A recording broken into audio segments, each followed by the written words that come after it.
You guys, just wait a couple of minutes as normal.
How's it funny?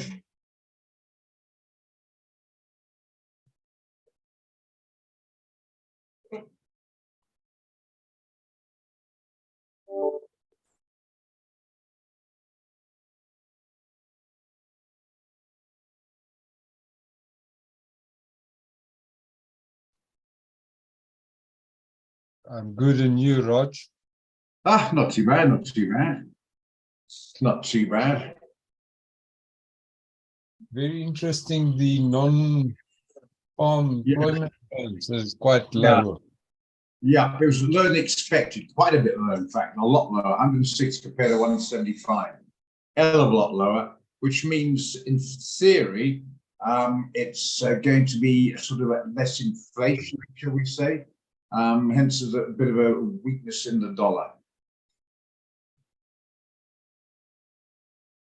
As you can probably see now, it's 4 o'clock. We'll have a look at it. Japanese yen has come off as a result of it. Don't we say now it's come up back to the support there to buy it? No, leave it alone. We've got tonight coming up, so whether it bounces or continues down, I don't know. We've got a bit of dollar weakness. If you look at your dollar index, it's down to 107, 101.7. So yeah, we've got a bit of dollar weakness coming in. So no, it's going to be sustained. Again, we wait till this evening. But yeah, it's quite interesting from that point of view.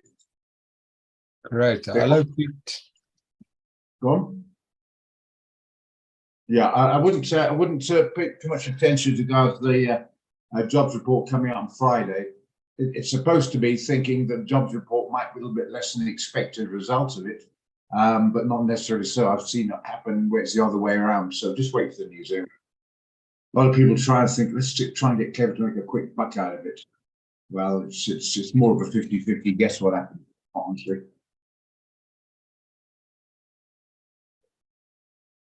Okay, right. So yeah, we'll start off with just a mention of that. Let's go through a couple of fundamentals. Also, Europe, interestingly, with a little bit of strength in the euro because the euro CPI was 8.4 instead of 9. So it's again slightly less inflationary. So which is good, which in theory should add some strength in euro. And if you look at the euro dollar, you'll see it was borne out last I looked anyway. Yeah, a bit of strength creeping back in the dollar there. Just look at the hourly chart and see it more clearly. Okay, came up as 3. What's the time now? 4, 3. Yeah, just see it went up as a result of it. Well, not from 12 o'clock it went up. I beg your pardon, but that increased the weakness on the dollar. Okay, so the euro dollar index itself is, or the euro index, sorry, the euro index has gone up a bit, and the dollar's come off a little bit as a result of that bit of information. Okay, right. So let's go quickly to the trade we got out this morning. This CAD CHF. It's sort of hovering a little bit. At least it's on the right side of the hover. 88. That was the signal entry. And yeah, it's down to 8. It's popped a bit below that, just been meandering around a little bit. Been down and well, down quite nicely at one stage. You could see down here at one stage. On the F50, yeah, right down here. So it came off nicely. Now it's popped back up again, and it's coming off. It seems to be popping up and then coming off again. So it's meandering, but slightly on the downside, which we're clearly looking for. So it's not too bad. Okay, so the guys who took that trade should be okay so far. Obviously, it's too soon to start playing with a stop loss, but at least it's going in the right direction, slowly but surely, as they say. The speculative one came out. I was not exactly correct, far from it, but I'm not saying I should have bought or sold. I was against doing anything with it, but a couple of guys did, and if they're in this afternoon, they're here at the moment, but rather didn't look at it because it's not doing too well. They wanted to buy 89. Now 20, so it's lost 70 pips, so not such a good one. I hope most of you guys left it alone, as I did mention. Okay. Right. Yeah, so the CAD's rambling along. Yeah, gold hit at 31 at one stage. Surprisingly, actually, it's come off. I thought we'd continue upwards a bit more. 32, in fact, one stage. 33, beg your pardon, 33. Maybe it's a bit of a profit-taking pullback, but don't think how far it's going to come back before it goes back up again. So anyone in the gold trade still should be doing fine.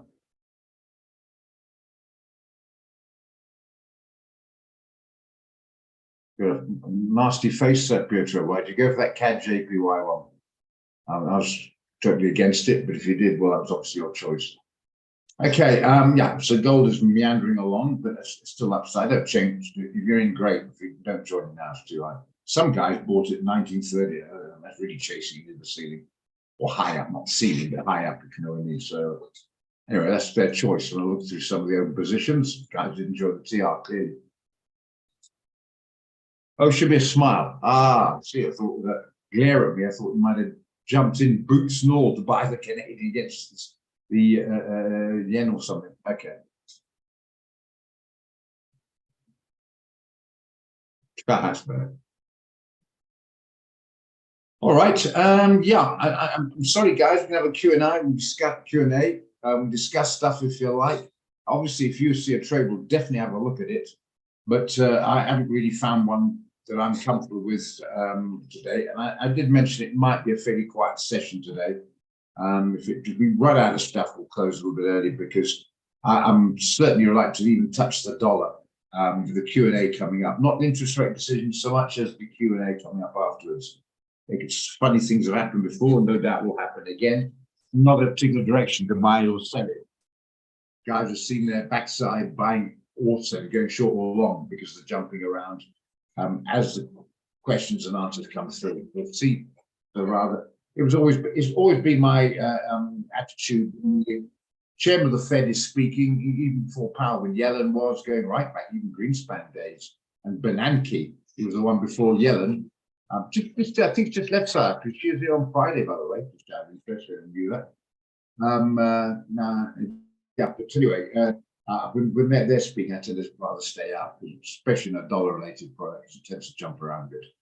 Okay, if you will feel lucky, go for it, but I'd suggest just keep your money in your pocket. Hands in pocket, money in pocket. Okay. The NAS looks a bit directionless to me at the moment.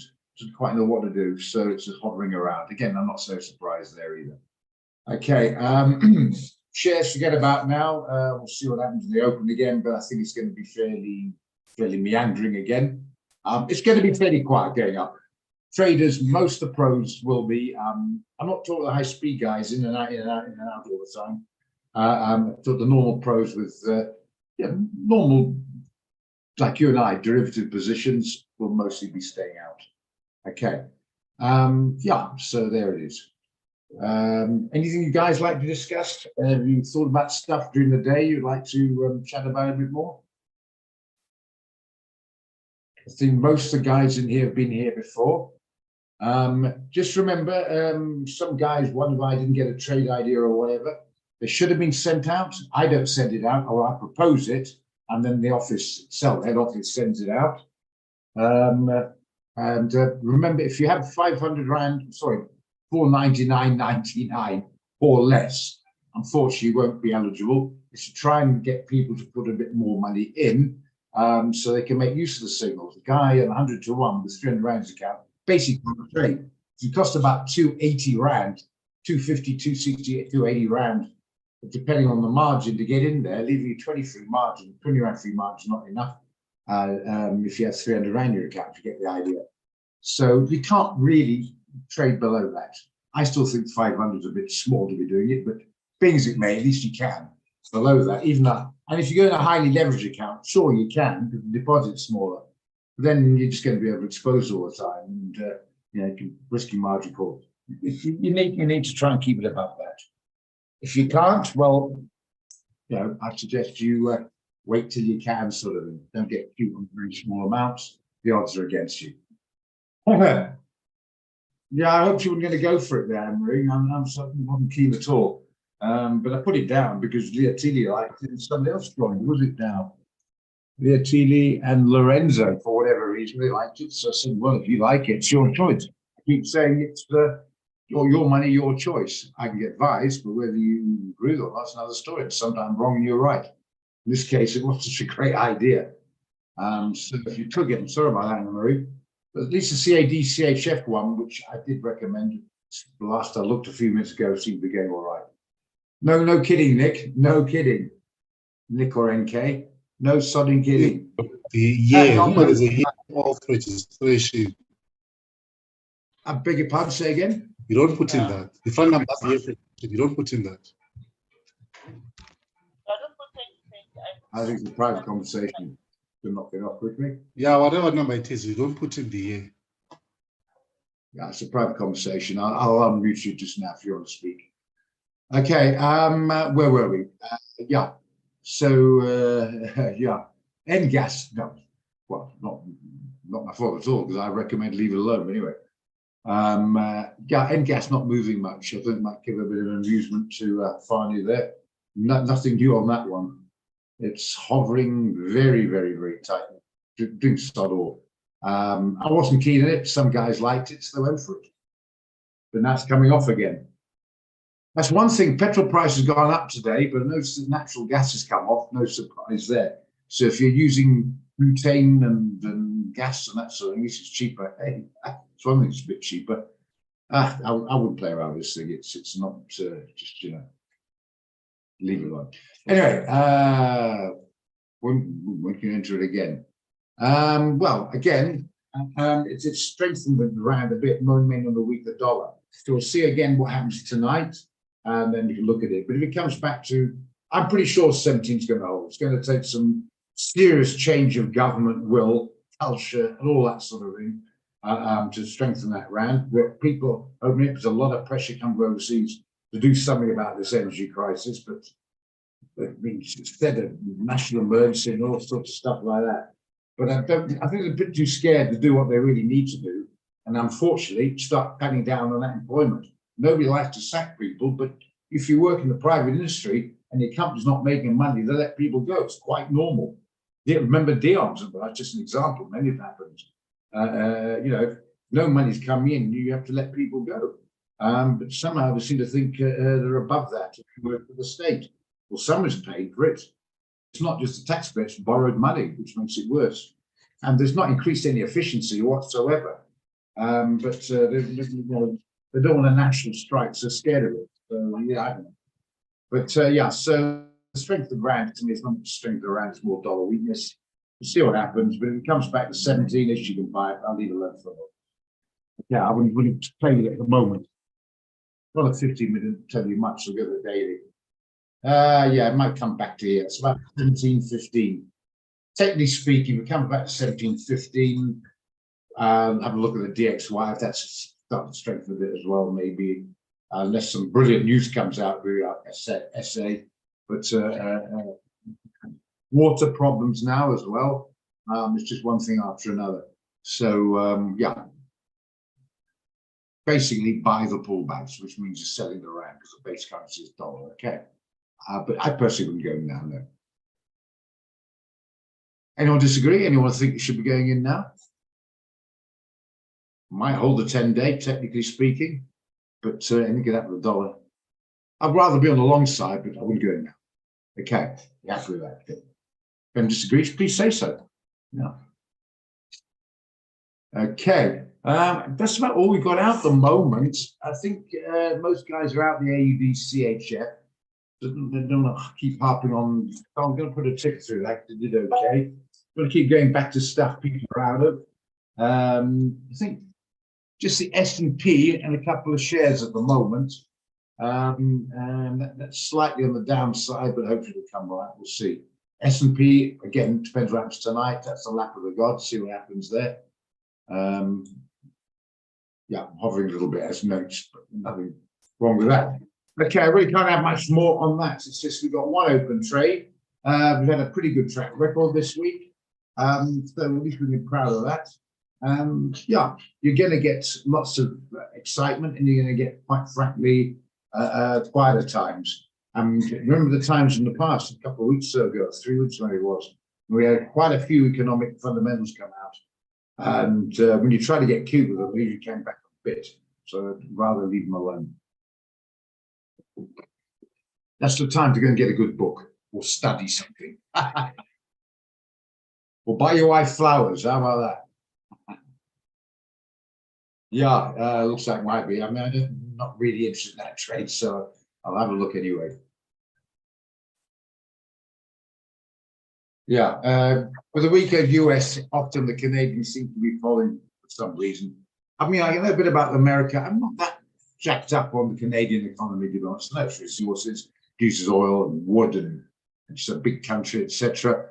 But for some reason, it's obviously it's a big country, but population is minute because there's many open spaces there and a bit cold as well. So it's this big neighbor just to the south. So here, I think they're allowed on trade between each other as well. So yeah, America's a little bit weak, and it seem to, well, as you can see, seem to follow it. So yeah, but where's your stop loss? You went for about 97. Yeah, I think it should be nearly stopped out, eh? 97.07 you got here. That might hold if you're lucky. But it's pretty close to it. But anyway, I'll keep the fingers crossed for you. Did anybody else on here at the moment take that trade? CAD JPY? Just to say if you did? No. Okay, well, I'm assuming then most didn't, because I'm not getting, other than finally getting much reply on that. I'm assuming you didn't.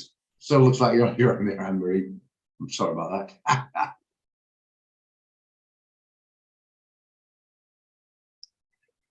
Well, if you took the CAD CHF, should be the smile should be good. Okay. Sorry about Anne-Marie, one of those things. Yeah. Looked at a couple of times today. Just thinking hope not too many people went for it. But as I say, if you say you want to sell or buy any of these instruments, and a couple want to do it, I'll do a risk reward if you like. I'll put my say in it, and then you can make your mind up whether you want to sort of go for it or not. And I'll even write it down just to keep an eye on it for you. But yeah,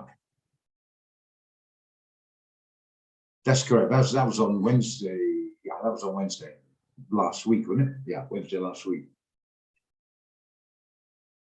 So, which is not helping matters. The problem with that, Pete, I'll tell you right now, is like I mentioned, horrified when I found out about it, that over 93% of the people, it's the average don't earn less than $500,000 a year, which is 40 grand a month, and that's gross, not net, gross. So when you think after tax and costs, that's not exactly a fat salary to bring up a family, a wife and kids. You know what I'm saying? So yeah, and then so what the problem is that is people now to survive resort to debt. Now that's a double whammy now, because most of the money is now going out in debt to help them survive. Now the debt price goes up. So savers are actually a bit of a smile, I suppose. But there's more debtors than savers survive, no doubt about it. And it's not just South Africa, it's a worldwide issue. I've been on and on about it. It's a worldwide issue. And to try to rescue the inflation by putting up this, is just getting people defaulting. Housing goes into negative equity and things like that. It's just not defaulting. And it makes it hectic for the bank. They've got to recoup those losses in defaulting. So they put more pressure on to increase interest rates as well. And so 0.25%, it's not much in a couple of thousand rand, but if you've got $1 million bond, so that makes a difference. And it all adds up, And the trouble is, it happened before, when the interest rates come off, people now suddenly find they can afford the bond, they buy it, and don't think in the future, if interest rates go up, they might have a problem. You want to buy my Bucky? Yeah.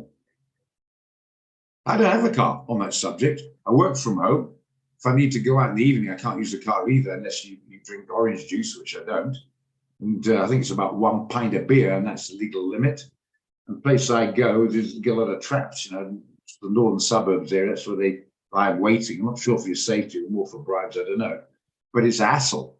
So I wouldn't use it then. So I found that I just tend to use when I go somewhere, get into in the evening or restaurants or whatever, I just go and I use Bolt rather than U-Bolt, same thing. And don't have the hassle, it's their problem. Yeah, I've had a car now for nearly 2 years, got rid of it, don't need the bloody thing. You keep having to buy a license and you have to service it and insure it. And then they're not on your side. Every time you go out, I think, now what are they after? Yeah, so, if I needed one, I'd go and get one, but I found some engine quite nice with that one.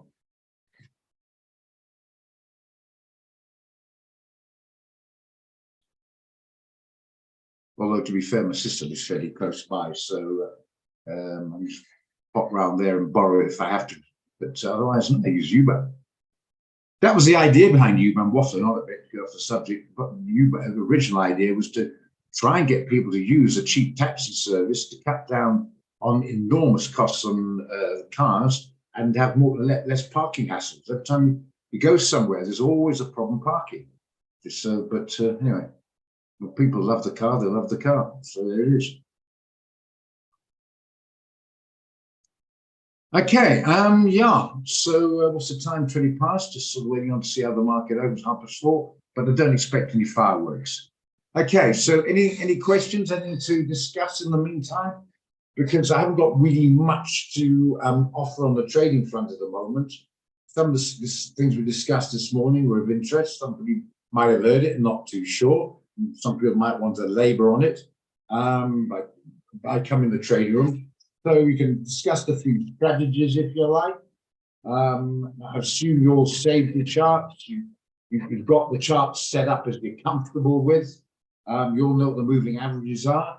Do you all know what margin is and what we talk about 500 to 1 as opposed to 100 to 1, the pros and cons of having a higher or lower than everything else? In other words, that's what a derivative is, derives the deposit of margin from the underlying instrument price, whether it be a Forex or a commodity, share or index or whatever. Any of those things still a bit sort of not clear on. Fire away and ask, because these important stuff. Yeah, well, I didn't do what he's told, I'm afraid. Basically, it was put there by the special interest group. He was their man, if you like. He was their puppy. Spread's quite simple. It's we call the market maker spread. It's the difference between the bid and ask or sell and buy. We say the sell and buy, I don't know. It's the difference between the two prices. You had an expression about getting in between the spreads. The actual market price really is halfway between the two. So if it's, let's say, the sell is 10 and the buy is 11, the actual price is 10.50. That spread is basically the brokerage for the agreement. Thanks, Barney. Yeah. We'll come back to that in a minute. So that's a spread.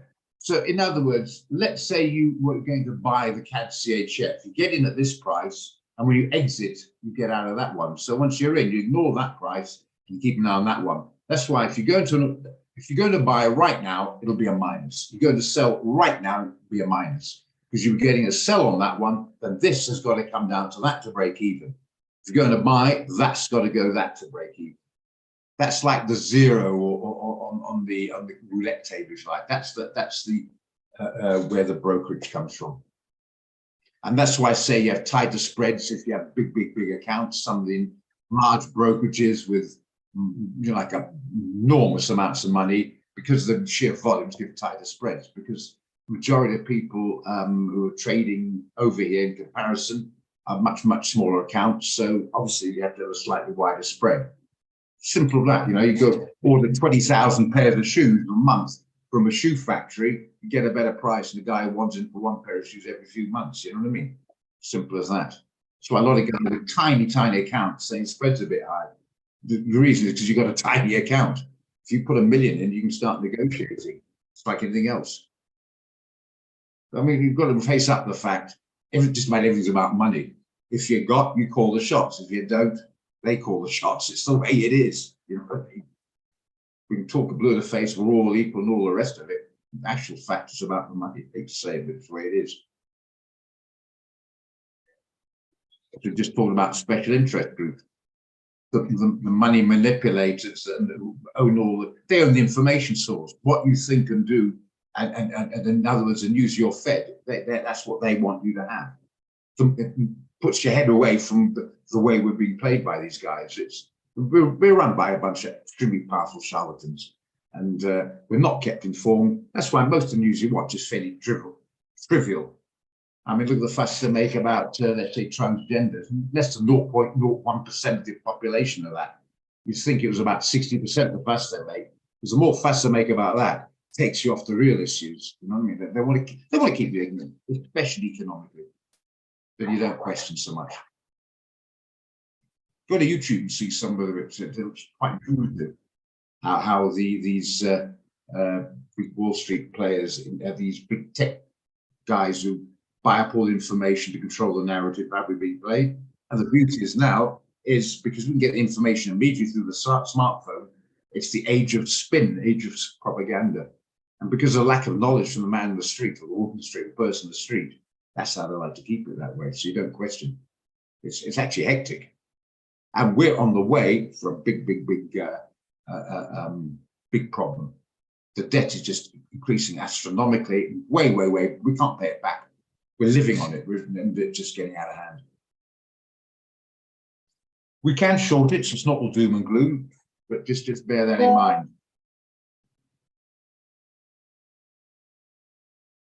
That's why it's nice to know a bit about money, because it runs your life, you know.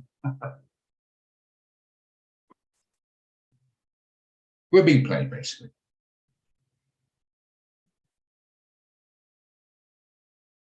Educated people are a nightmare to those guys. They're a nuisance. Okay, so sorry, I've gone off the track a bit there, so noted, yeah. So that's the spread. When we talk about anybody there, when I say a 500 or a 200 to 1 or 100 to 1 leverage, do you all know what we mean by that? Do you understand that the laws are being enforced now in the West to protect the retail trader because of lack of knowledge, basically. The retail traders' lack of knowledge from themselves, legalizing a smaller and smaller leverage because they don't understand the cons. They might understand some of the pros, not the cons of highly leveraged accounts. They want high leverage for the wrong reasons. And so they're stipulating, I think it's stipulating around about 60 to 1 leverage, things like that. Right, I'll put it simply like this. You put it, margin is a deposit. So if you buy a house, sorry guys, you all know this, just to help people out. Other trades can go into it, it's fairly basic stuff. People need to know it. If you buy a house for R1 million, you don't have R1 million, you put down a margin. In the case of a house or a car, it's called deposit, but it means exactly the same thing. Okay, so it's like donkey and thank you, means the same thing, right? Let's say it's 10% deposit. When you divide 10 into 100, that's 10 to 1. So your leverage is 10 to 1. Because 100 grand comes out of your back pocket, right? But your exposure is the R1 million house. So if that house goes up by 5%, excluding cost, pretend there's no brokers, no costs, The house goes up and you bought the house by 5%. You haven't made 5% profit. You've made 50% profit, because 5% of a million is 50,000 rand. You didn't invest a million. That's what you control. That's your exposure. You only invested out of your back pocket 100 grand. And 50,000 rand is 50% of your deposit. That's on a 10-to-1 leverage. Now, on a 500-to-1 leverage, divide 500 into a million, you come up with the figure 2,000. Now, if you don't know what the score is, you can say, hang on, I've got 2 grand. I'm going to buy me a house. What a pleasure. And you go and celebrate. You've forgotten, you've borrowed 998,000 rand. So you've got fantastic swap fees or interest, same thing. And you're exposed a million. It doesn't take much a house to move against you percentage-wise to wipe you out. Does that make sense? If that house price comes off just by one tiny percent, 1% of a million is 10 grand. You've only got 10 grand, you're wiped out. Comes at 0.25%, you're wiped out. You see what I mean? Obviously, if it goes up 0.1%, you've made yourself a 50% profit because it's so highly leveraged, because your deposit or margin is so tiny small. So the guys not fully understand the maths behind it. On tiny accounts going with 500 to 1, suddenly find they go into big positions. And then 2 minutes later, especially on the NASDAQ, as it opens up a floor, they might even be right, long or short, they might be in the right direction. But the sudden movement on the opening, the margin called, because they didn't understand that. Does anybody not understand what I'm talking about? Because it's becoming a bit of a worry. That's why I'm all for maybe cancelling this 501 and making it tighter, because the guys are misusing it. They're driving the car at 180 in the 80 zone without knowing what the speed is and wondering why they're getting accidents. You know what I'm saying? In this case, financial. There is nothing wrong with the fast cars. Nothing wrong with speed. There's nothing wrong with leverage. What is wrong is the lack of knowledge and understand the pros and cons. Okay. And the way to work out the leverage is none of them actually 100 to 1 or 5 to 1 exactly. Each one's got a slightly different deposit divided in. So let's take the Euro AUD. I've got what's called a 500 to 1 leverage, just a demo account. So, don't worry about it. But anyway, on this particular one, and I've got 0.003. Okay, you divide that into 100, it comes to about 333 to 1. So on this one, my leverage is 333 to 1. So every point up or down on the CAD CHF is 333 up or down to myself. Okay. Now let's take something else. Let's take, let's say platinum. It's not. Maybe take WTI. Let's have a look at the leverage on here. Got to see the contract size 100. What does that mean? 100 times the price per barrel in dollars. You're multiply obviously in the rand to get it. 0.012. Very different to 0.003. You can see that. So that leverage on that, you divide that in to 100, it's about 80 something off the top of my head, not exactly, but you know what I'm saying. So every point movement of the oil is about 80 to 1. Obviously, an 100 to 1 account is probably, I don't know what it is. I haven't got a 100 to 1. But all you do, if you've got a 100 to 1 account, just go to the specs, see the figure there, divide 100 and give you your leverage. Now I hope you know what the leverage is, how to get hold of it. Because I'm telling you right now, Nick, I keep calling you Nick, I mean NK. I'm telling you right now, majority of the guys trading this wouldn't know that, just don't know that. And that's the continual problem we have, is they're buying courses, not looking at them. Would say with the big bankers love that. They want your ignorance. They don't want you to know about money. And then you realize how much you've been playing, you know? This is the whole idea behind getting this, even if you don't trade that much, is to try and get an understanding of something that runs your life. Majority of people on the planet know absolutely nothing about something that controls their life. Crazy, eh?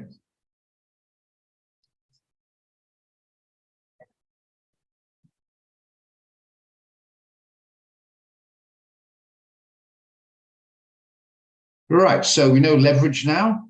You all got the economic, I think, well, printed again. I won't copy and paste it for you again if you got it. I think you all, most of the names I've recognized now. If anyone doesn't have the economic calendar or doesn't have the dollar index chart, I'll copy and paste you. Just need to let me know. You can, it's hard part. I'm sorry, it's hard part. I'm running on Meta. Sorry about that. Let's look at anything happening there. Yeah, I think it's going to be fairly quiet, to be honest. I'm looking at the potential to sell, but not going to do it now. I'm not going to touch it. You can do what you like. I'm talking about me advising you. I'm advising, whether you take it or not, it's entirely up to you, that you leave shares alone until tomorrow. Okay.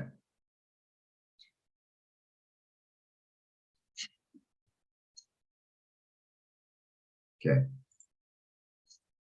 Keep it, and always before you dive in, minimize your economic gamble. Just make sure you can go to the euro and some big fundamental like a CPI is coming up in 20 minutes time or half an hour's time. Just keep an eye on that, okay? And remember, always keep an eye on the DXY, especially doing gold trades or dollar trades and like that. And it does affect the share markets as well. There's going to work in the opposite direction. A weaker dollar is usually good for shares. A bad dollar is usually the other way around, okay? I think we've gone over that, so you all know that. So we'll have a look at the shares that are open at the moment. Remember, as I said, you want to look at the exposure, the contract side, you right click, go to specifications. All Forex is 100,000, you see that. So you know that's your exposure, 100,000. If you go to a share, you go to one we're in, this one here, it's 1. So that's why you don't put in 0.01 in the share, because the exposure is you're getting 1 share, simple as that. Buying 1 share or 2 shares or 1.5 shares, it turns out you can do. It's quite nice. Hovering around, and everything been stopped out, you have to worry about it. It's getting near the stop now. Clinging on by the skin of your teeth. 7% in the stop, still in it, but it's clinging on the, you know, see what happens. Maybe get stopped out, might come off, who knows. What was the other one? GS. GS. We got, I think it was 58. So that starts to really got stopped out actually. Bloody hell. Where's GS? Second, I'm gonna find it here.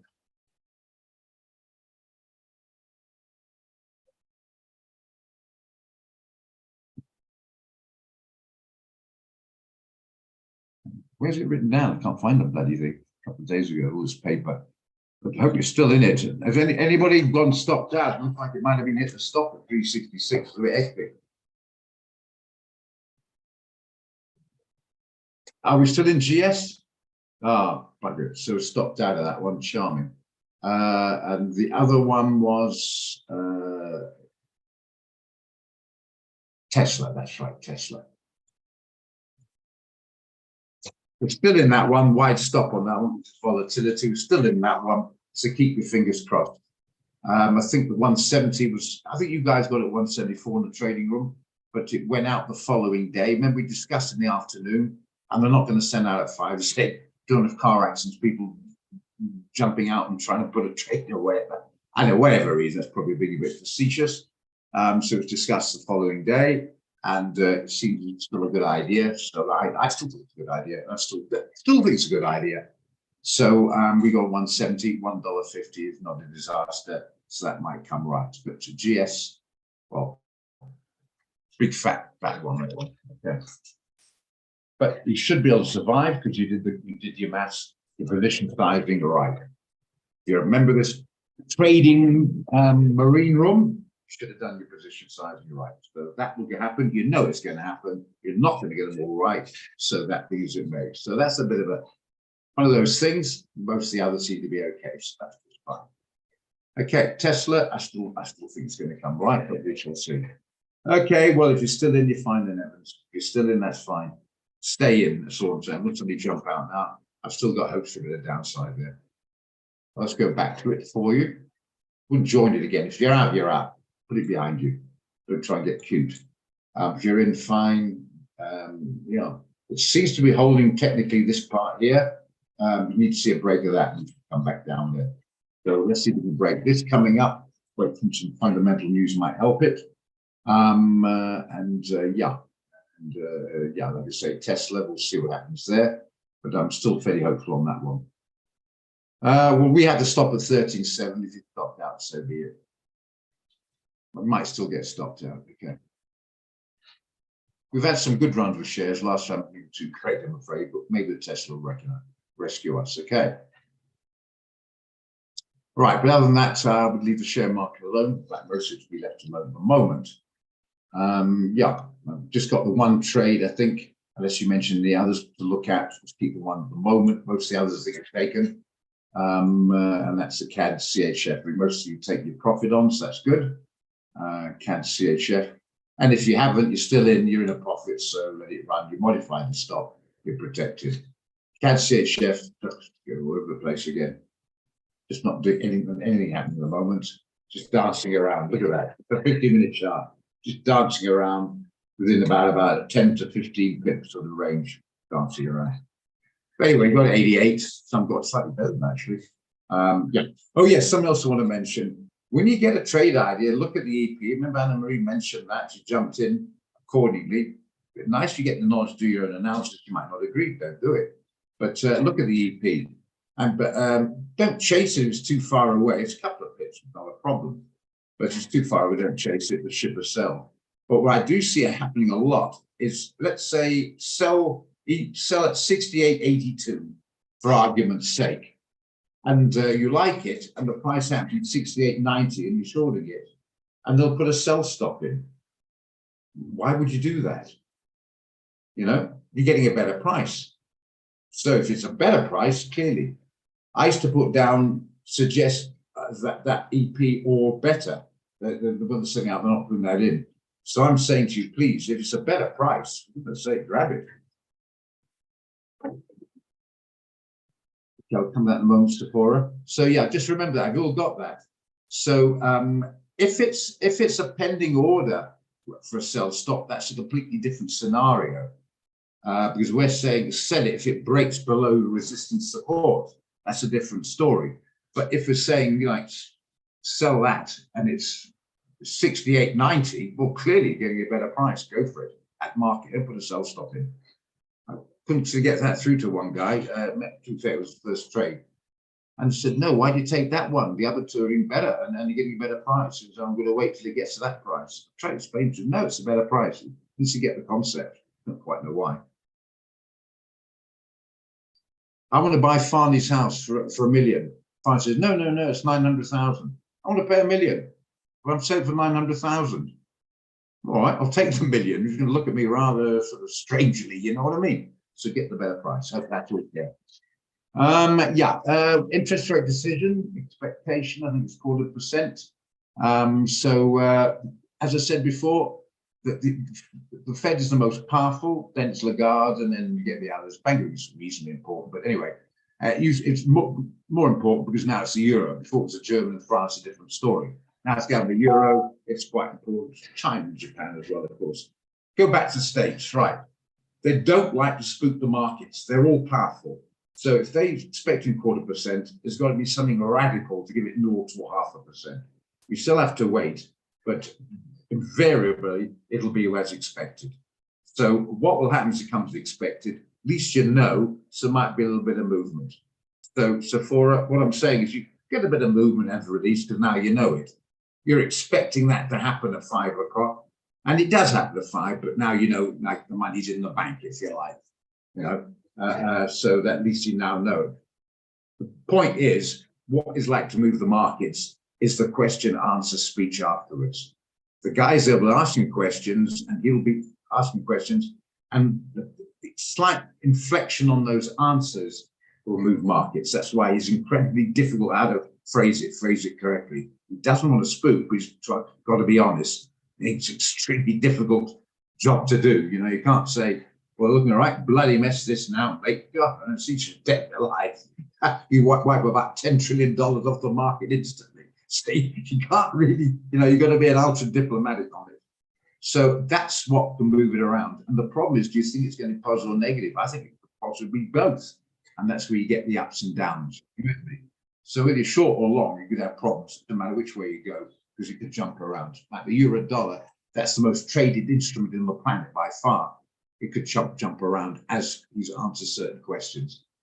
And he'll say, why do you think the economy is going forward? Are there going to be interest rate cuts before and later on this year? Any more interest increases? Have you got a cap at 5, or are they going to be 5.5? And he'll say, I have to wait and see. Or he says, look at the moment, It's not looking too bad, but then they'll say, great, the market will move. However, we're going to stick to trying to get the inflation down. So if it starts to go a little bit inflationary, we're going to take stringent measures, bang, the market goes another way. You get my point, Sapphira. That's why I'd rather be out than try to play around with that jumping around. Does that sort of make sense? Sorry, I wasn't articulate enough, but I hope you conveyed the point. Makes sense, Sapphira? Or okay. Got it, good. Just bear in mind the simple fact. Actually, I have a lot of time for Jerome Powell. That's the old general, remember? Balfour days. Jerome Powell. I have a lot of time for him. I believe he's apolitical, not Democrat or Republican. He wants the best for the economy. He's one of the few guys up there actually seem to have some standards. But yeah, so I really don't think he wants to spook. Of course, he doesn't want to spook the markets. And I say a wrong comment can put on or wipe off enormous amounts of money around the world, not just American ones, the whole around the world thing onto it. When the non-farms come out, it's just at 3:30 tomorrow, I suggest you don't start phoning your broker because they're usually fixed in front waiting for that decision to come out. And if you do, and he goes a long chit chat, I'd be rather skeptical on that broker. Is he really a broker? Because they're worldwide, they're fixed on there. Some actually, well, the old phones, all cell phone now, take the phone off the hook when it comes out because they want to see the reactions, you know.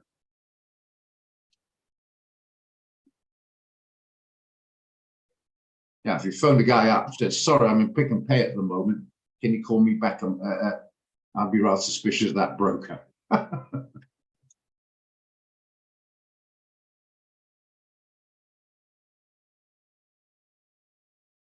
Okay, as I mentioned, we're doing a session tomorrow, not tomorrow, it's Friday rather. 3 o'clock. Normally we don't do a session Friday afternoon. We're going to do one this time at 3 o'clock, and it'll go until about 4. Just before 3:30 release, so we've got the thing to be discussed, so we can go over the strategies if you want to take them. But please don't get cute if you don't understand the strategy, and please don't get cute how much money because you can't. You know, don't try and get cute with a grand in your account.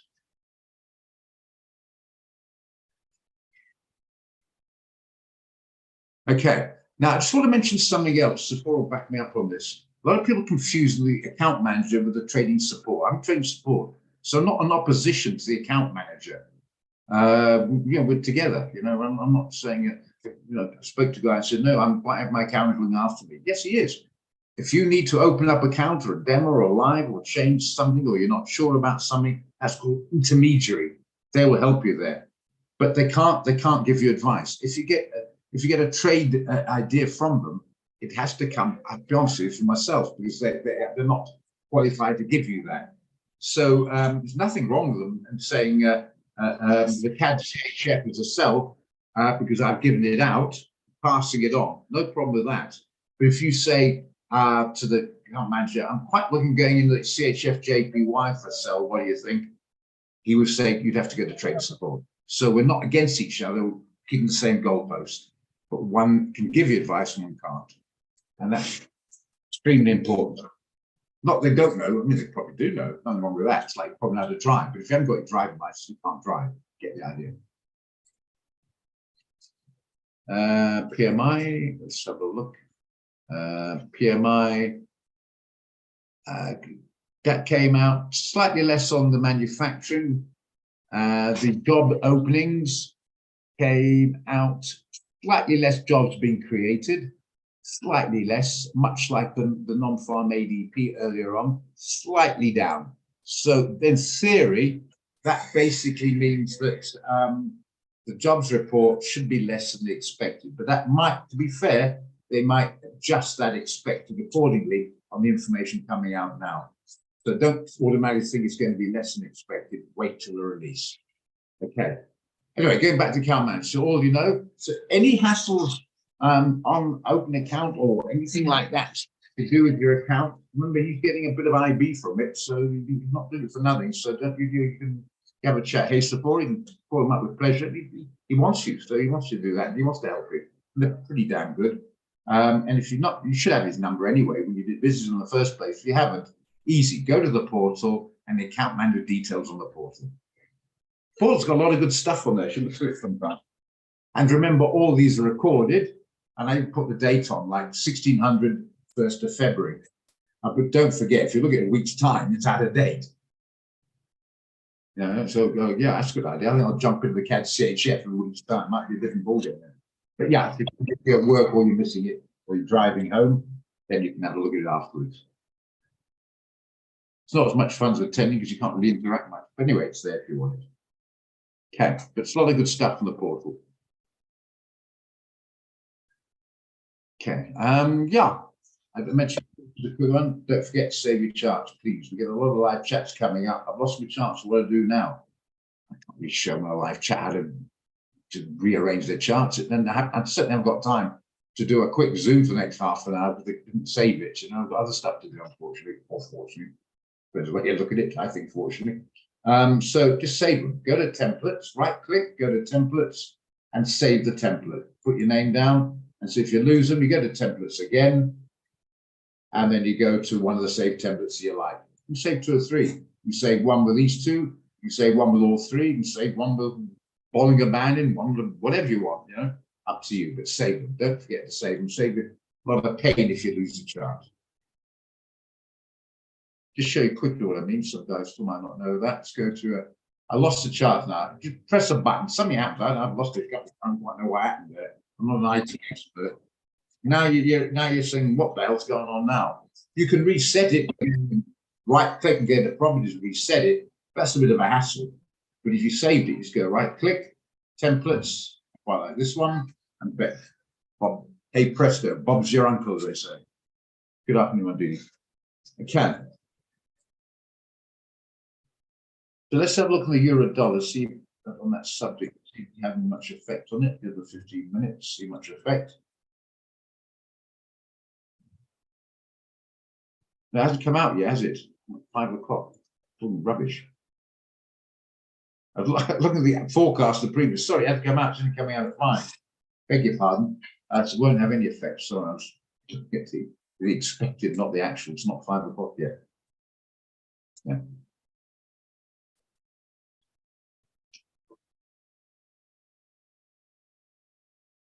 Anything happening on Tesla and the Nasdaq? So put the Nasdaq, not much happening there, no surprise. Tesla, not much happening, no surprise there, dodging around a little bit. Okay, going to be very quiet. Okay, anything else you want to discuss, guys? You now know what leverage is, you know what margin, you know how to calculate the leverage by dividing the margin to 100. You know what that means. You know, we've got the economic calendar, that's one just mentioned there. Handy, you got the Dow, the DXY, and you know the implications of the dollar index, important. You save your charts, you know the contract size. Do you know what we mean? Just a quick, if people are a bit bored, they can ask a question. Some people don't know that. If I go NGAS, go our good friend NGAS, and go to there, and it says contract size 1,000. It's important to know what that means and what to make of it. So I'm going to rephrase that. I don't want to spend time if you don't know. So not so much you do know, but anyone not know what that means, because it's important. I'm not going to go into a long discourse on what's happening there. I'm not going to go a long discourse on indicators and that. That's for the classes when you buy. But there's no harm in explaining the basics like what a contract, because I'm convinced a lot of people still don't understand that, or even how to get hold of it on specifications. And afternoon, one do, yeah. Anyone not know what the hell that means and how to apply it? 1,000. You know, you go to gold. Let's go to Nasdaq. That says 10. Anyone not know what that means?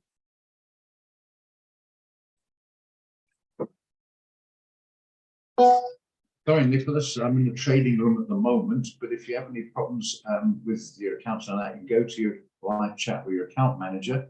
If there's a trade idea, you'd have to either join the trading room or contact me after 5, okay? No problem.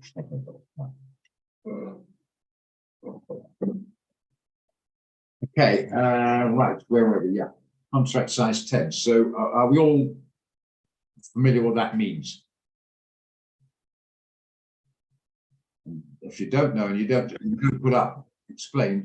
No point in me explaining if you do know. I'm assuming you do know, because that's quite a habit. People don't respond when you find out they don't know. It's not doing you a favor. Here's your chance. Because that's the biggest problem we're having with most clients is the lack of training, lack of knowledge, lack of basic, not in-depth knowledge, but basic knowledge. They buy a course and they're not gleaning any knowledge from it. You know? That's important. Okay, right, Tomby. The contract size 10. When you buy the NASDAQ, the NAS, it has a figure there of 12082, but the contract size is 10 times that. What that means is one contract or 1.0, one standard lot, is 10 times that figure you see on the screen in US dollars. There's no, I'll just quick up on it. There's no best time. I just want to mention again, the most difficult part of trading is when to exit. There's no best time. If there was a best time, I'm telling you right now, Rondelia, the best time to exit trade is 11:15. The problem with that, you wouldn't be able to exit the trade because everywhere else would be exiting. Remember, when you get out of a trade, if you're short, someone's buying it off you. If you're long, you're selling it. You understand? So you got to sell it to someone. If everyone knew that that's the time to get out of it, who the hell was one who will go into it? You must get this concept. You've got to have someone who thinks you're wrong to make the market. Otherwise, you won't get any sellers or buyers. Every time you sell or buy, the other person thinks you're wrong. That's why they're doing it. You think he's wrong or she's wrong, and they think you're wrong. That's why they're concluding the deal. So if it was the best time, there wouldn't be a market. So you've got to sort of decide, modify stop losses and things like that. There is no, how long in the market, nobody knows. What's, you know, I don't know. If you're in there in the profit, you're happy with it, modify your stop. If you get stopped out in the profit, fine. If you keep your stop wide because you believe your view, it's a long way to go, so don't get stopped out in the noise, keep a wider stop. These are decisions you have to do because the variables are immense. On the NASDAQ alone, there's several million, not one, several million people as we speak trading around the world, in and out, buying, selling. That's what that move. The price at that moment changes when a buyer or seller comes in. You know, that's why it's changing all the time. People getting in, getting out, and that sort of it. At the moment, there's more people getting in and getting out, so going up. That could come when it comes down, more people getting out and getting in. You have to have someone who thinks you're wrong to actually have a market. There's no best timing like that. There's no time, but some people swear 2 o'clock in the morning, some 2 in the afternoon. I don't know. It's much of a muchness, whatever makes you feel comfortable. There's no 100% exact rule. It's a viewpoint. I hope that's clear, because that's very important. Lost my track now. Oh yeah, contract size. So you go to specification, quickly go over it again. It's important. So you've got to get the concept here. 10. So the contract size 1.0, one standard contract, one lot, whatever you like to call it, 1.0, one contract, one standard lot is 10 times that figure there in US dollars. That's 120,000 US dollars. Multiply that by the exchange rate. That's what about 2 million rand, something like that. So when you go 1.0, even though you're putting your deposit down, we mentioned about the deposit just now, the margin, your exposure, your house, you put a deposit down, you move into the house, you're responsible for the million rand price house. Even if you put a 5% deposit of that, what's that, 50,000 rand down, you're still responsible for the million rand house. You're paying interest on the bottom amount. So when you go in, that's what the swap fees are. You put a deposit down. What is the deposit? You can have a look here.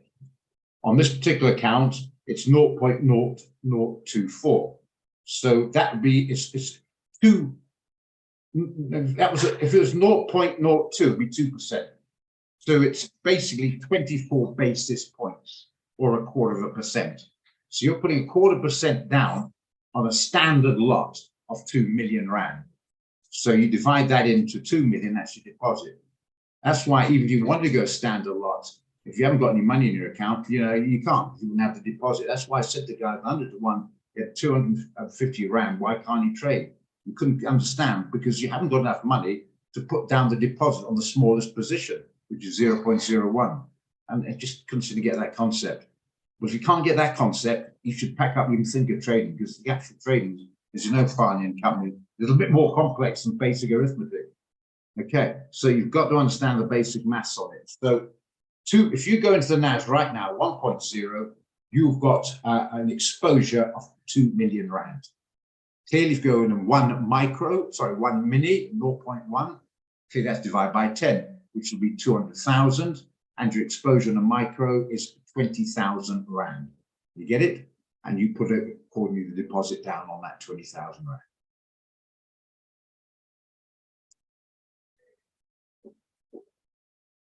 You can set goals, Bondili, but the only problem, not one goals, the only problem with that is if you say that's all you want to make each day. Let's say you want to make 100 rand and you made 80 and you want to close off, you might think I'm 20 rand short, I'll jump the trade trying to make it, and you put back the 80 you won. So I would say instead of having a goal on a daily basis, rather look and saying, make it realistic and the percentage wise. You can't say 100 rand because you've got 5 grand, it's a lot. If you've got 50, if you've got a million rand, it's not very much, you know, it depends on the amount you got. Work on the percentage of what you got realistically and work on that basis over a month, something like that. So if you make 5 rand a day, you might lose 50 tomorrow, make 100 the next day, and you add it all up and try and something like that. Otherwise, you might force yourself into trade if you hadn't done so well. You know what I mean? Or it's time to get out the trade. It's getting near resistance. You only made 90, your goal is 100, so you try and hold on to get the extra 10 rand, and then it comes off. And now you're down to 60 again. So it's good to have goals, but rather try and, you know, say your average over a month, something like that. And for goodness sake, do the percentages. Be realistic. I mean, if you've got 1,000 in your account, you should be looking, you know, I mean, if once you know what you're doing, you should be looking about 50% a year. The pros say about 4% a month you should be looking at. You'll have months where you might double your money. If you double your money, you either got very lucky or you're grossly overexposed and got lucky. And if you're overexposed, you got lucky today, you got unlucky tomorrow. So go with the correct balance, go with the correct risk procedure and get better at it. And that's your aim. Remember, 4% a month or 50% a year, it's about 10 times what you get put in the bank account. You know what I mean? But if you start thinking you've got a grand, you're going to make 100 rand a day, you might for a couple of days you blow your account because you're overexposed. Work on percentages rather than amounts. I want to make 100 rand a day is a meaningless comment. You understand? It's an astronomically unrealistic return if you've got a couple of K, but it's a bit pitiful if you've got a couple of 100K. Just work on that basis. But for goodness sake, do the percentage realistically. Because I get a lot of guys coming in and saying, could I make this kind of money on that kind of balance? Well, what can I say? It's unlikely. Hope that makes sense.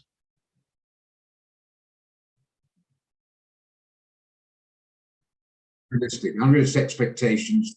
Okay, good man, Mondili. You're asking to be disappointed. Going to hairdresser, make me look like a film star. It's not likely. It's the other way around with me.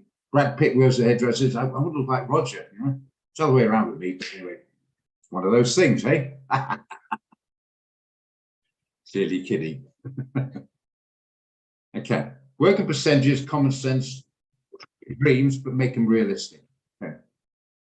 And sorry, the boring part is discipline, learning, grind.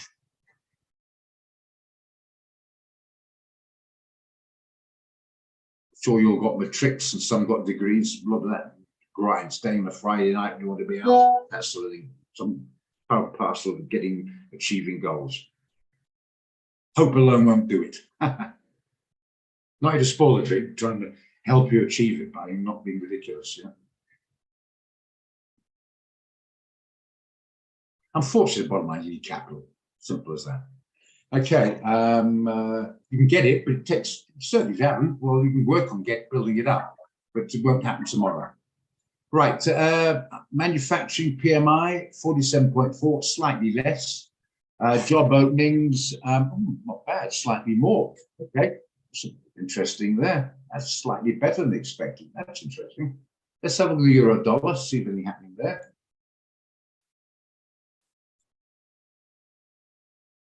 I'll try the 5 minutes, and it came out 5 minutes, in fact, try the 1 minute, and it came out a couple of minutes or two ago. Look at that jump on that. Look at this. See what I mean about whipsaw? On the 1 minute, you see what I mean by the whipsaw. Shot off, and look at that, shot back up, then shot down, and now shooting back up again. So the market not quite sure what to make of it by the look of it. That's what we call the whipsaw. And how much, and that's a 1 minute chart, remember? What was the whipsaw there? 20 pips.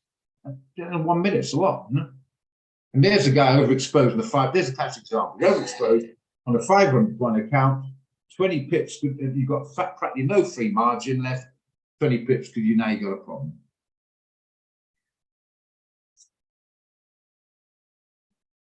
So yeah, looks like that jobs opening is slightly inflationary. Hang on, all the way around it. It's weakening. That strength is slightly strengthening on the dollar. Wonder why that is. Must be. Right, markets have absorbed it. Some good news there. Okay. Has an effect on the shares. Oh, looks like it stopped down there. Stop. We got there. Yeah, stopped out. Tesla. Anything happening on Tesla? Ooh, not looking pretty, but not that much. We'll see how it goes. CAD, CHF. Anything happening there? About the same. Okay. So, any questions on that? We'll go back to the 1 minute. I'll go 15 if you want. I'll go back to the NAS. Okay. Yeah. So, yeah, you can certainly set up what you want to make a day, Bundy, like I mentioned, but be realistic and just, just say, might make a lot today. Well, then if you don't do too well the next day, it evens out. That's what it is. Okay, yeah, good, you got the picture. Any other questions? Any, some of the fog clearing, because these are important stuff you need to know. Number one, what's going to happen to the market? That's up to the market. You can only take a view. What do you think of that? Let's go to the little boy's room.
Okay, so about that. Yeah.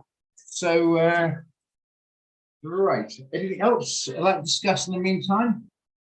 Of course, you want to look at a trade, we can do, but I've made my point, but can if you want. But I hope some of the little chit chat we've had just now, some guys already know that, being patient, but the other guys now hope clarify a few things. So just remember, if you want to go into gold, look at the contract signs.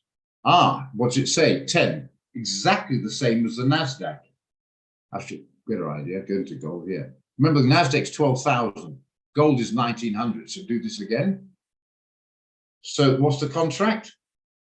Keep doing that. Yeah, contract also 10. A lot of brokers have it at 100 because there's a radical difference between 1,900 and 12,000. So a lot of brokers will have that as 100. In fact, some brokers have the oil as 1,000, where ours is 100. So always check the specification if you drop us and leave us go somewhere else. Because you went in gold 0.01 here, it's equivalent to, and you go in there, it's equivalent to 0.1. It will be 10 times overexposed, so be careful of that. So yeah, 10. So what's the contract size? 10 times this figure here. So one contract, remember, is 2 million rand on the NAS. This is 90,000, call it 20,000 roundabout. What's 20,000 times 17? It's about 340,000 rand. So slightly under that. Call it about just over 300 grand in rands is the contract size on gold, but it's 2 million. You with me? 2 million on Forex, on NASDAQ. So just remember, a 0.01, micro here is piffle. A micro on the NAS is a different story. Now, I just want to clarify that again. I know, sorry if I've gone before, but it's very important you guys get to know this. I'm pretty sure a lot of guys still don't get this, so you need to get it. It's important. Look at this, same contract size, 10. Keep doing this. Just get it Dow Jones, that's better. That's better. Contract size 10. What's that figure? 10, yeah, what's that figure there? The spread is not 100, it's 100, because that's a 0 there, you see? It's actually 10. Ignore the last figure, it's 10. Okay, it's fairly wide. I know that, but it's what it is. This contract's 10, but that's 33,000. So multiply that by 10, put 340, it's $340,000. Multiply that by 17 is what, about 600,000 rand? Sorry, 6 million rand. So one contract is about 200,000 on one and about 6 million on this one. It's a very different exposure. So don't go 0.01 on gold, 0.01 on the euro dollar, 0.01 on Dow Jones, because it's very, very different. So at least you can do the maths on it. And it even tells you the same deposit. Okay. If you go to a share, always going to be 5%, but check it in case the company changed it. But at the moment, all shares are 5% deposit. Contract size once, it's one share. That means 5% into 100, it's 20. So your leverage is only 20 to 1. Don't care, we got a 500, 200, 100 on account, don't care. If you go into a share, it's 20 to 1, is the leverage. Now, 1% movement on the shares, 20% movement to you. Okay, hope we're all clear on that. If you're not, I'll explain again because whatever. You've got to understand this because otherwise you're driving blind. And I promise you a lot of guys don't, because I know from the questions I get after when I'm on the training, live chat or WhatsApp or wherever, clearly indicating, even though they bought the course, they haven't been a class or haven't understood it. It's those basic, these are basics, not understood, and it's coming back and biting, which clearly we don't want it to happen. We want you to be happy, basically, and be happy once you get that, maybe how that works. Okay, so any question on that? We clear? And that's a trading room. I get that. It's a bit quiet at the moment, so try and cover some of those basics if it can be of assistance to you.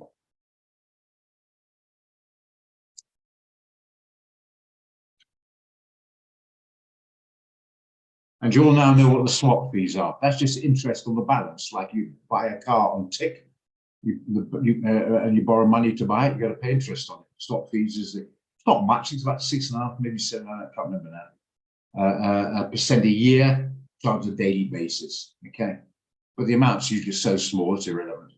Not irrelevant, but it's not too much to worry about. Okay, all clear? If it is, you know a lot more than a lot of these guys. It's a long trade. I worry sometimes. I don't know, is it me? The guy's just posted me a copy of the signal. CAD CHF sell at, and it's written below that, is this a long trade? Help. You know what I mean? He's posted a copy of the trade that's been sent to him, and he asked me, is that a long trade? And it clearly says sell. I don't know what to say to that.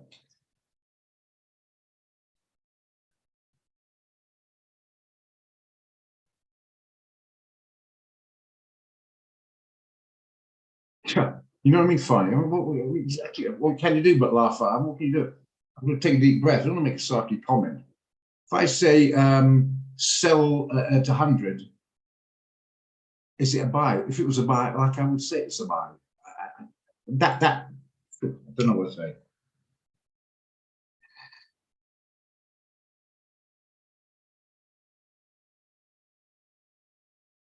And anyway, it's a bit, actually, suppose, to be fair, it's pricing going now. Yeah, actually, coin could go in now. The ship hasn't sailed, yeah. So I will reply.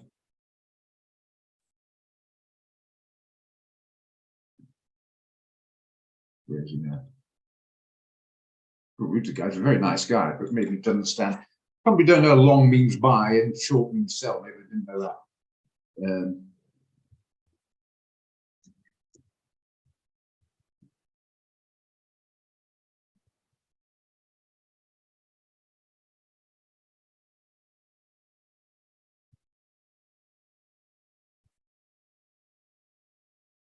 That confuses people as well, the short selling as well.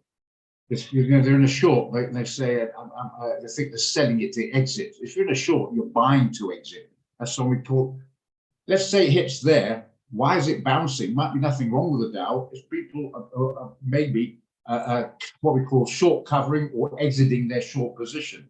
If you exit a short, it's a buy, and that's why sometimes get some up movement. When you buy and you want to sell, clearly to get out, you sell, which is a bit of down movement. If you're going short and you buy, it pushes it up. Not you alone, because obviously, but I mean together. Okay. Remember, if you enter the market there, anyway, it doesn't really matter, there as a buy, and you put a stop loss here, that is a sell order. TP is a sell order. That's why when the market's closing and that, you can't do anything about it. It means you're putting out there the market, because there's so many million people doing got liquidity, you're out immediately. But if it's, let's say, a penny share or something that's very illiquid, not many volumes traded, you can put as many TPs as you like, but there's no buyers or sellers there. You're going to stay in the market. There's sometimes you do get that. A bit of terrible news comes in, and you went long, and when you stop down here, and this thing plummets, you can go straight through your stop because there's no buyers there to get you out of the market, or no sellers to get you out the other way around. Get the idea. So that's what we call slippage. Doesn't happen very often. I'm just making you aware of it. Okay, so anyway, just be aware. So a short sell is selling what you don't have and buying it back at a better price. That's what short selling is. And it's a wonderful thing to have, because people start shouting and screaming about doom and gloom. Some of you money talk at 6 o'clock and 7:02. They're all down the markets. Sorry, guys, but I thought that's quite good because I sold it short. I wanted to have a terrible day. That's why a lot of countries, UK, big example, start clamping down and stopping short selling on them, because the companies in problems, they don't want the short sellers to make it even worse. Short sellers don't care, all they want their own buck. But by short selling, they're depressing it more, making the company less value, more workers laid off, that sort of thing. Bigger picture outside. Okay.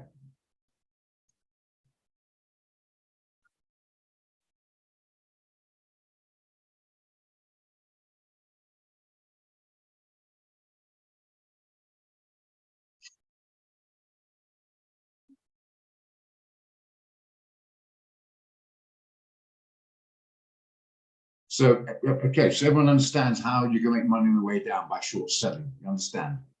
Some people actually take the money, not sure how that works. Anyone not know how that can be possible? If you don't know, I've got time now, I'll explain it quickly. Everyone knows when you buy it, it goes up in price. You buy it at 10, sell it for 15, you make £5 profit. But how can you sell it for 10 and buy it at 5 and make £5 profit? It's going down. How is that possible? Does everyone know the mechanics, how that works? Why can you do it that way? Okay, I'm pretty sure a lot of people don't understand. The best way you'll understand, particularly Anne-Marie, because you invented your 70th birthday. Remember the days of catalogs? Right. I use a catalog, but today it's all done online, like Takealot. The same principle. So I'll use the catalog. Okay. You've got a catalog, and it's thick catalog, you know, full of millions, thousands of products. Now, if you go into business and you buy all those products, ship them all over from China at your cost, you've got to store them. That costs money. You've got to rent a warehouse. That costs money. You need enormous amount of capital, right? Number two, you've got to spend a lot of money on security. So it's going to be very difficult. Let's pretend you had that kind of money to do it. The problem, the costs are so hectic now, you won't be able to sell your product to make a profit because your outlay is so hectic. So what you do in a catalog, they don't own the product. they'll deliver it to you. So I always use a pen for, I don't know why, I stick with it. You see a pen in the catalogue, there's that pen in the catalogue, right? And it says it's being sold to you, you want to buy that pen, so they're selling short. They're selling it you, that pen, for 10 Rand. So now they've got to deliver that pen to you for 10 Rand, right? So they sold what they don't have. They don't have the pen, right? They send you for 10 Rand. That's often say the old data catalogs allow 28 days for delivery. And you going back in the UK, 28 days for delivery, right? 28 days. So they don't have the product. What they do instead is have a supplier. So they sold short the pen they don't have for 10 Rand.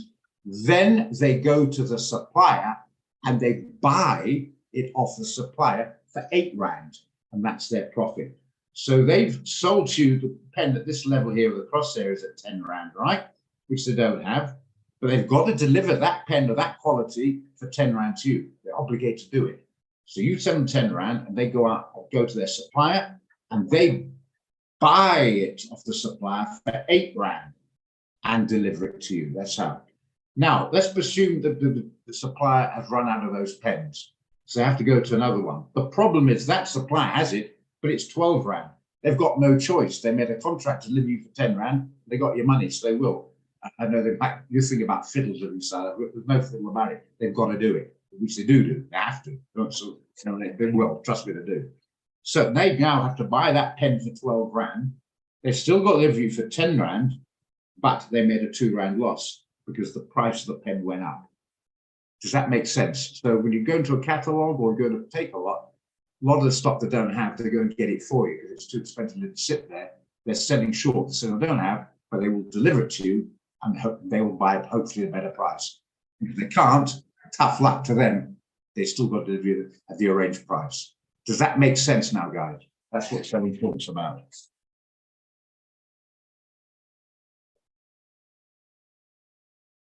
Okay, and the purpose behind it, not break my trade stop. Yes, that's happened a couple of times, but even a wider stop, it happened to a couple of months or 3 months ago. I think it was $1 yen. Turned out to be a fantastic trade, and if I had my literally 5 pips stop losses, 5 pips away, I would still been in. But then, I mean, what do? You put the stop. You want to buy this, you're using this for example. You put the stop down. That's the correct place. And it hurts you. It comes just down to there and goes up again. That's why sometimes I prefer wider stops, not too tight. There's nothing worse than having, let's say, a 30 pip stop, think you're cutting your wrist by having so tight. Comes down, and you're quite right. The trade was correct. You bought it for long, and it goes up, but in the noise, the up and down noise knocks you out, and then goes off into the sunset, and you're not on board. How you fed up? Yeah. But then we say you start modifying stock away on a trade, because if you make a habit of that, you might be right one or twice, and the next time it doesn't. Then you modify again and again and again, and it's now changed into a bear instead of a bull. Now you're in the financial dwang. You know what I mean? So it's a discipline you best to stick to. We've all modified away. I've done it myself, to be honest. We've all broken the rule, but try not to, because once you do it once, you make a habit of doing it. Or then you take the stop loss out, and that's when the problems occur. Okay. All right. So do you understand the Marine company selling short, how that works?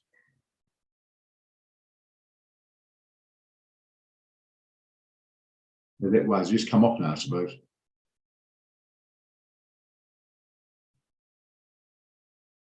Not much. Might go up again. Who knows? What's the NAS doing anyway? Who's the NAS?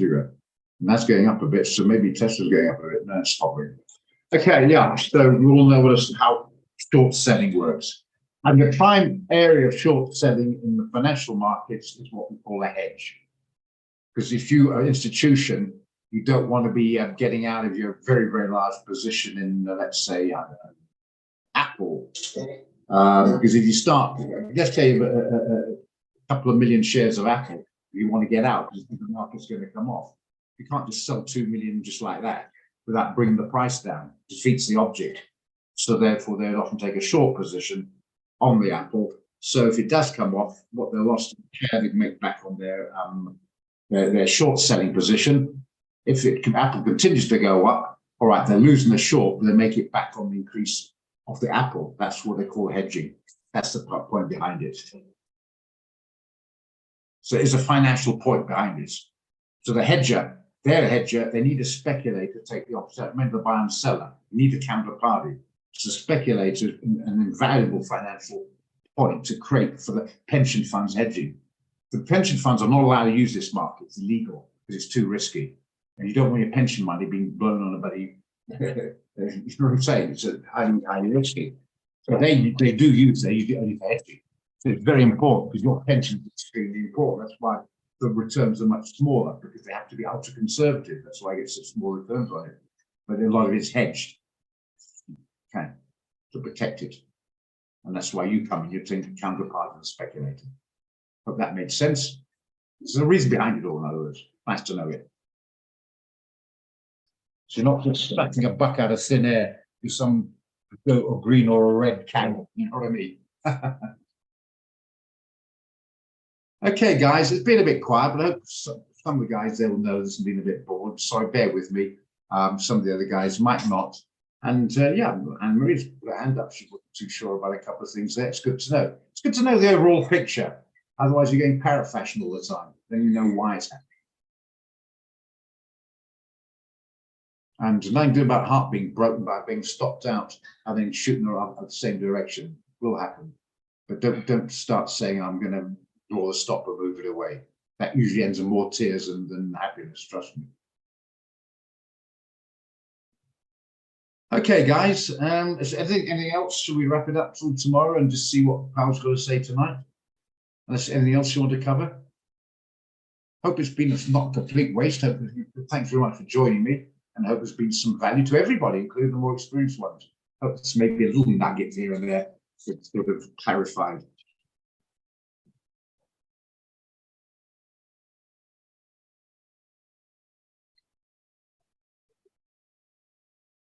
Okay, right. Good enough. Thank you, Finally. Thank you for support, because if you're learning a bit, obviously some of the quieter ones there, pretty sure they've learned a lot as well. Yeah, that's what we talk about, British for the last, yeah, interest rate decision by Jerome Powell, the chairman of the Fed at 9. That's what we talk about. That's why we haven't got any trades out. I'm not sure when I asked, everyone got the fundamentals, not sure now that you have. You need to interact. If you don't tell me, I don't know. I'll copy and paste. You've got to have this fundamental calendar here. It's the news calendar. You know what's happening then. Just going to paste it for you then. We'll see you and everyone else who haven't got it. If you don't ask, you don't often get, you know. People, I've said, anyone not got it? And no one said anything. So I assume you got it. But I'll put up the DXY for you as well. That's the dollar index. You need to keep those minimized. So you've got that before we close. Copy and paste that, both of them. Keep it minimized in your laptop so you can refer to them, obviously. But you've got to use some, well, common sense, basically. IMF, what's the IMF, Tommy?